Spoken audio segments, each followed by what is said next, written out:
The Outcasts of Poker Flat by Bret Harte.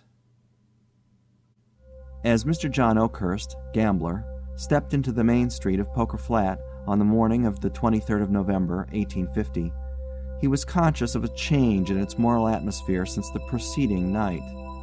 2 or 3 men, conversing earnestly together, ceased as he approached, and exchanged significant glances.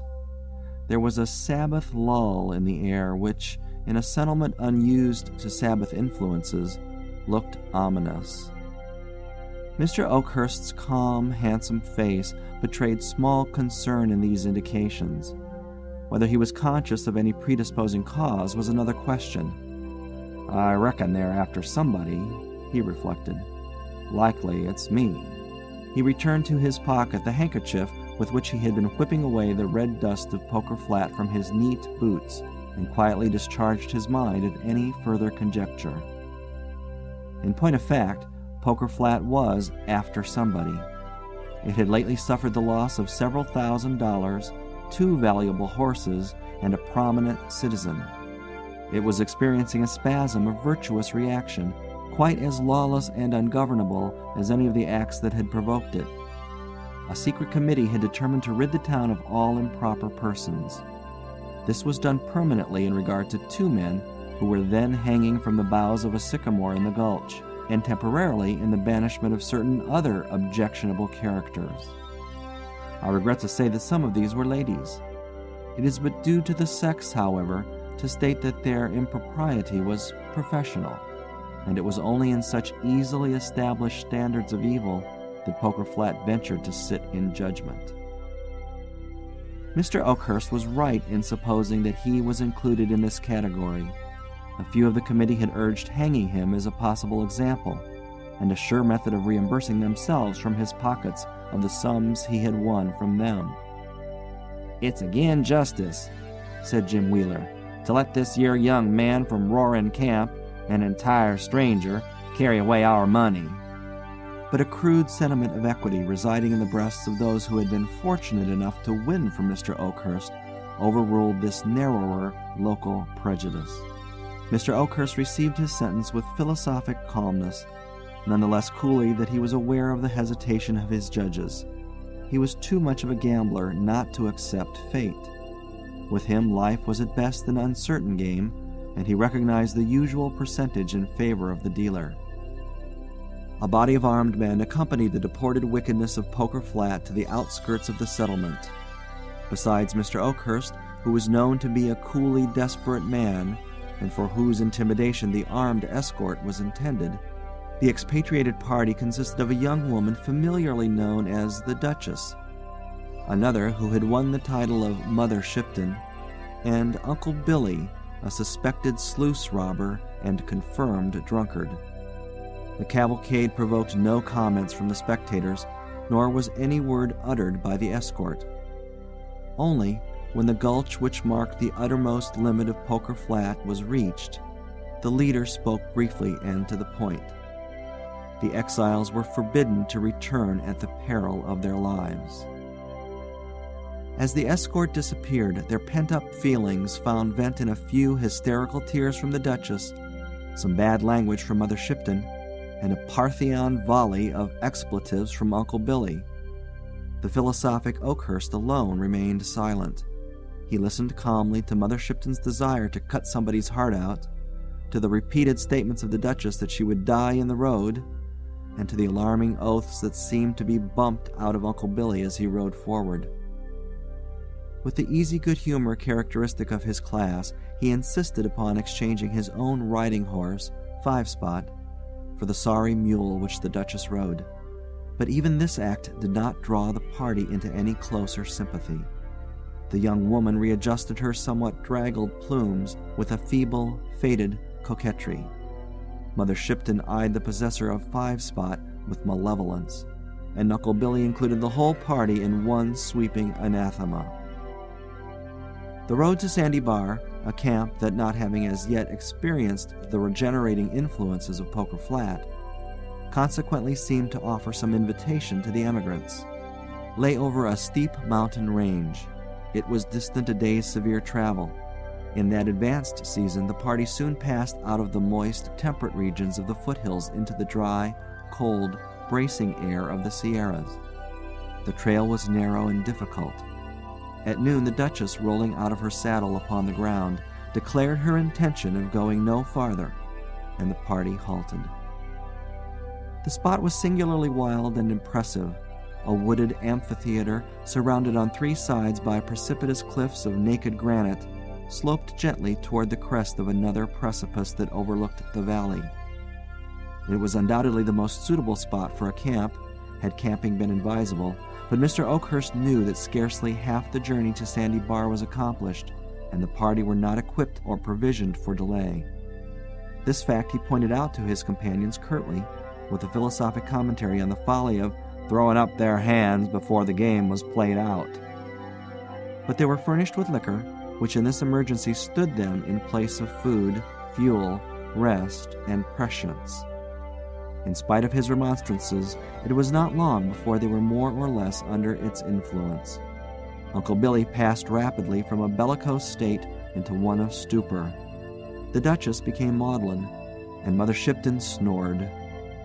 Mr. Oakhurst alone remained erect, leaning against a rock, calmly surveying them. Mr. Oakhurst did not drink.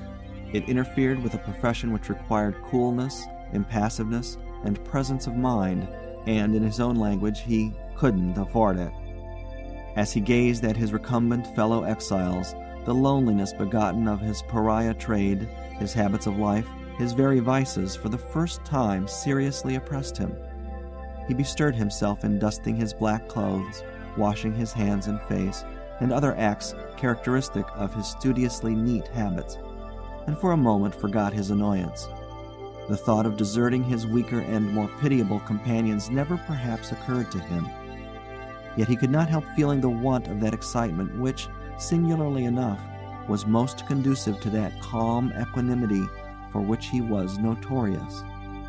He looked at the gloomy walls that rose 1,000 feet sheer above the circling pines around him, at the sky ominously clouded, at the valley below already deepening into shadow, and doing so, suddenly he heard his own name called. A horseman slowly ascended the trail. In the fresh, open face of the newcomer, Mr. Oakhurst recognized Tom Simpson, otherwise known as the Innocent of Sandy Bar. He had met him some months before over a little game, and had with perfect equanimity won the entire fortune, amounting to some $40, of that guileless youth. After the game was finished, Mr. Oakhurst drew the youthful speculator behind the door and thus addressed him. "Tommy, you're a good little man, but you can't gamble worth a cent. Don't try it ever again." He then handed him his money back, pushed him gently from the room, and so made a devoted slave of Tom Simpson. There was a remembrance of this in his boyish and enthusiastic greeting of Mr. Oakhurst. He had started, he said, to go to Poker Flat to seek his fortune. Alone? No, not exactly alone, in fact, a giggle. He had run away with Piney Woods. Didn't Mr. Oakhurst remember Piney? She that used to wait on the table at the Temperance House? They had been engaged a long time, but old Jake Woods had objected, and so they had run away and were going to Poker Flat to be married, and here they were. And they were tired out, and how lucky it was they had found a place to camp and company. All this the Innocent delivered rapidly, while Piney, a stout, comely damsel of 15, emerged from behind the pine tree where she had been blushing unseen, and rode to the side of her lover. Mr. Oakhurst seldom troubled himself with sentiment, still less with propriety, but he had a vague idea that the situation was not fortunate. He retained, however, his presence of mind sufficiently to kick Uncle Billy, who was about to say something, and Uncle Billy was sober enough to recognize in Mr. Oakhurst's kick a superior power that would not bear trifling. He then endeavored to dissuade Tom Simpson from delaying further, but in vain. He even pointed out the fact that there was no provision nor means of making a camp. But, unluckily, the Innocent met this objection by assuring the party that he was provided with an extra mule loaded with provisions, and by the discovery of a rude attempt at a log house near the trail. "Piney can stay with Mrs. Oakhurst." said the innocent, pointing to the Duchess, "and I can shift for myself." Nothing but Mr. Oakhurst's admonishing foot saved Uncle Billy from bursting into a roar of laughter. As it was, he felt compelled to retire up the canyon until he could recover his gravity. There he confided the joke to the tall pine trees, with many slaps of his leg, contortions of his face, and the usual profanity. But when he returned to the party, he found them seated by a fire, for the air had grown strangely chill and the sky overcast, in apparently amicable conversation. Piney was actually talking in an impulsive, girlish fashion to the Duchess, who was listening with an interest and animation she had not shown for many days. The innocent was holding forth, apparently with equal effort, to Mr. Oakhurst and Mother Shipton, who was actually relaxing into amiability. "Is this yere a damn picnic?" said Uncle Billy, with inward scorn as he surveyed the sylvan group, the glancing firelight, and the tethered animals in the foreground. Suddenly an idea mingled with the alcoholic fumes that disturbed his brain.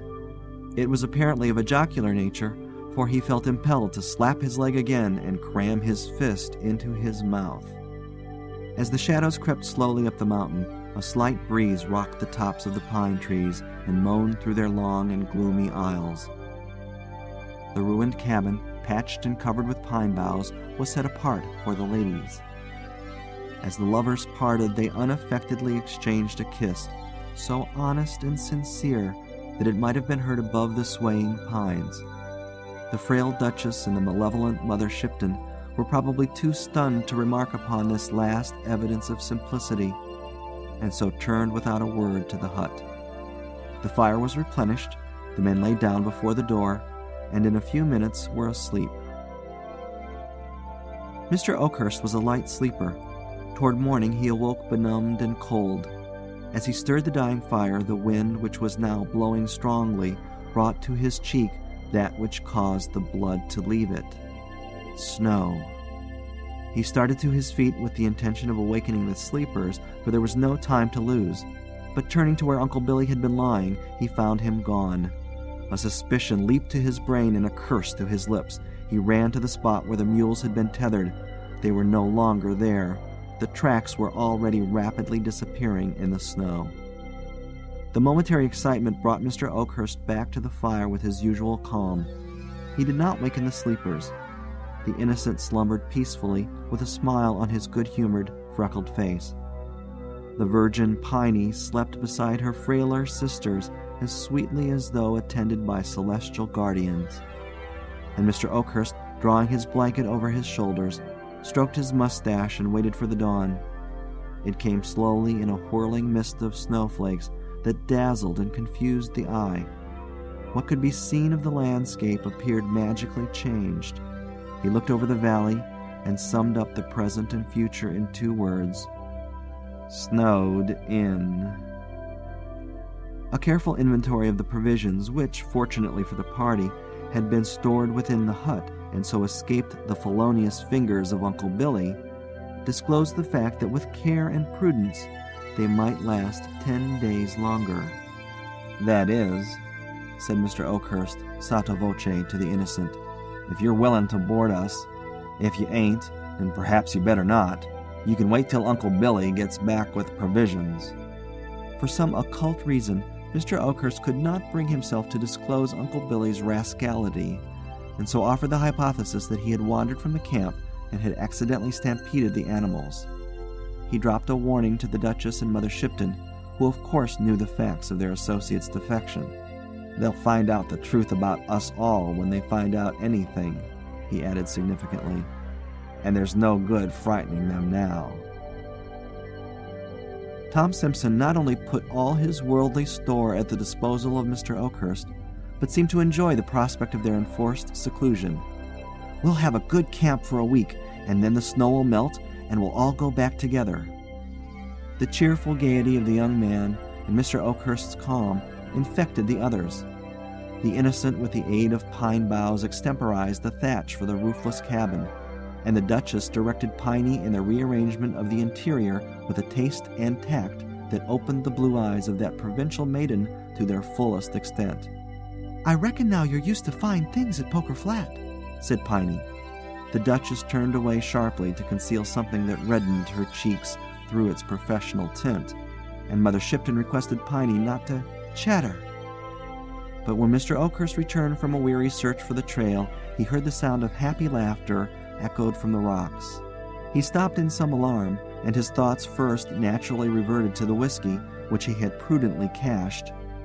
"And yet it didn't somehow sound like whiskey," said the gambler. It was not until he caught sight of the blazing fire through the still blinding storm and the group around it that he settled into the conviction that it was square fun. Whether Mr. Oakhurst had cached his cards with the whiskey as something to bar the free access of the community, I cannot say. It was certain that, in Mother Shipton's words, he "didn't say cards once" during that evening. Happily the time was beguiled by an accordion produced somewhat ostentatiously by Tom Simpson from his pack. Notwithstanding some difficulties attending the manipulation of this instrument, Piney Woods managed to pluck several reluctant melodies from its keys, to an accompaniment by the Innocent on a pair of bone castanets. But the crowning festivity of the evening was reached in a crude camp-meeting hymn, which the lovers, joining hands, sang with great earnestness and vociferation. I fear that a certain defiant tone and Covenanter's swing to its chorus, rather than any devotional quality, caused it speedily to infect the others, who at last joined in the refrain, "I'm proud to live in the service of the Lord, and I'm bound to die in His army." The pines rocked, the storm eddied and whirled above the miserable group, and the flames of their altar leaped heavenward as if in token of the vow. At midnight the storm abated, the rolling clouds parted, and the stars glittered keenly above the sleeping camp. Mr. Oakhurst, whose professional habits had enabled him to live in the smallest possible amount of sleep, in dividing the watch with Tom Simpson, somehow managed to take upon himself the greater part of that duty. He excused himself to the Innocent by saying that he had often been a week without sleep. "Doing what?" asked Tom. "Poker," replied Oakhurst sententiously. "When a man gets a streak of luck, he don't get tired. The luck gives in first." "Luck," continued the gambler reflectively, "is a mighty queer thing. All you know about it for certain is that it's bound to change, and it's finding out when it's going to change that makes you. We've had a streak of bad luck since we left Poker Flat. You come along and slap you get into it too. If you can hold your cards right along, you're all right.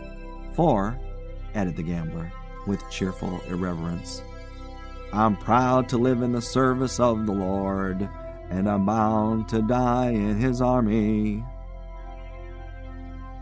The third day came, and the sun, looking through the white-curtained valley, saw the outcasts divide their slowly decreasing store of provisions for the morning meal.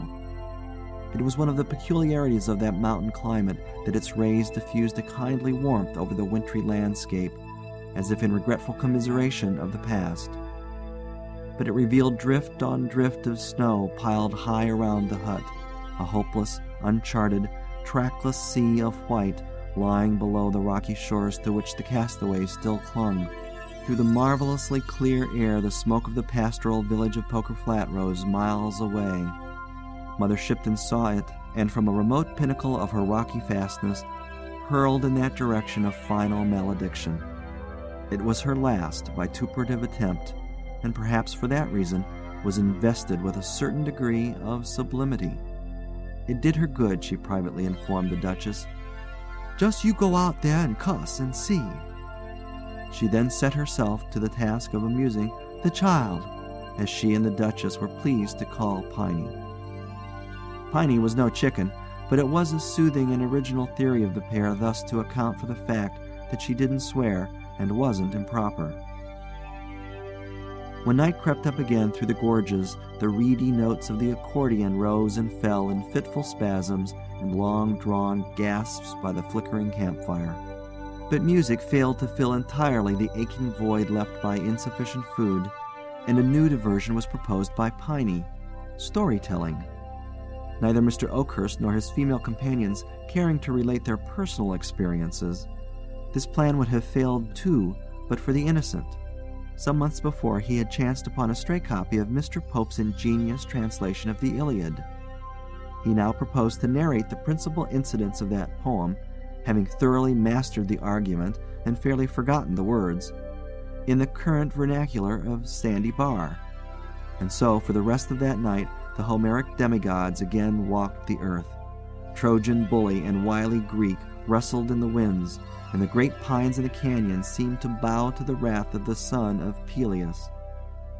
Mr. Oakhurst listened with quiet satisfaction. Most especially he was interested in the fate of Ash Heels, as the innocent persisted in denominating the swift-footed Achilles. So with small food and much of Homer and the accordion, a week passed over the heads of the outcasts. The sun again forsook them, and again from leaden skies the snowflakes were sifted over the land. Day by day, closer around them drew the snowy circle, until at last they looked from their prison over drifted walls of dazzling white that towered 20 feet above their heads. It became more and more difficult to replenish their fires, even from the fallen trees beside them, now half hidden in the drifts. And yet no one complained. The lovers turned from the dreary prospect and looked into each other's eyes, and were happy.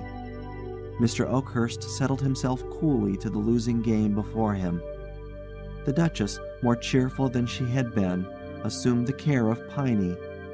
Only Mother Shipton, once the strongest of the party, seemed to sicken and fade.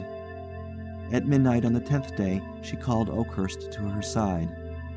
"I'm going," she said, in a voice of querulous weakness. "But don't say anything about it. Don't waken the kids. Take the bundle from under my head and open it." Mr. Oakhurst did so. It contained Mother Shipton's rations for the week, untouched. "Give him to the child," she said, pointing to the sleepy Piney. "You've starved yourself," said the gambler. "That's what they call it," said the woman querulously, as she lay down again, and turning her face to the wall, passed quietly away. The accordion and the bones were put aside that day, and Homer was forgotten. When the body of Mother Shipton had been committed to the snow, Mr. Oakhurst took the innocent aside and showed him a pair of snowshoes which he had fashioned from the old pack saddle. "There's one chance in 100 to save her yet," he said, pointing to Piney. "But it's there," he added, pointing toward Poker Flat. "If you can reach there in 2 days, she's safe." "And you?" asked Tom Simpson. "I'll stay here," was the curt reply. The lovers parted with a long embrace. "You're not going too?" said the Duchess as she saw Mr. Oakhurst apparently waiting to accompany him. "As far as the canyon," he replied. He turned suddenly and kissed the Duchess, leaving her pallid face aflame and her trembling limbs rigid with amazement. Night came, but not Mr. Oakhurst. It brought the storm again and the whirling snow. Then the Duchess, feeding the fire, found that someone had quietly piled beside the hut enough fuel to last a few days longer. The tears rose to her eyes, but she hid them from Piney. The women slept but little. In the morning, looking into each other's faces, they read their fate. Neither spoke, but Piney, accepting the position of the stronger, drew near and placed her arm around the Duchess's waist. They kept this attitude for the rest of the day. That night the storm reached its greatest fury, and rending asunder the protecting pines, invaded the very hut. Toward morning they found themselves unable to feed the fire, which gradually died away. As the ember slowly blackened, the Duchess crept closer to Piney and broke the silence of many hours. "Piney, can you pray?" "No, dear," said Piney simply. The Duchess, without knowing exactly why, felt relieved, and putting her head upon Piney's shoulder, spoke no more. And so reclining, the younger and purer pillowing the head of her soiled sister upon her virgin breast, they fell asleep. The wind lulled as if it feared to waken them. Feathery drifts of snow, shaken from the long pine boughs, flew like white-winged birds, and settled about them as they slept. The moon through the rifted clouds looked down upon what had been the camp, but all human stain, all trace of earthly travail, was hidden beneath the spotless mantle mercifully flung from above. They slept all that day and the next, nor did they waken when voices and footsteps broke the silence of the camp, and when pitying fingers brushed the snow from their wan faces, you could scarcely have told from the equal peace that dwelt upon them which was she that had sinned. Even the law of Poker Flat recognized this, and turned away, leaving them still locked in each other's arms. But at the head of the gulch, on one of the largest pine trees, they found the deuce of clubs pinned to the bark with a bowie knife. It bore the following, written in pencil in a firm hand: "Beneath this tree lies the body of John Oakhurst, who struck a streak of bad luck on the 23rd of November, 1850, and handed in his checks on the 7th December, 1850. And pulseless and cold, with a derringer by his side and a bullet in his heart, though still calm as in life, beneath the snow lay he who was at once the strongest and yet the weakest of the outcasts of Poker Flat." End of The Outcasts of Poker Flat by Bret Harte.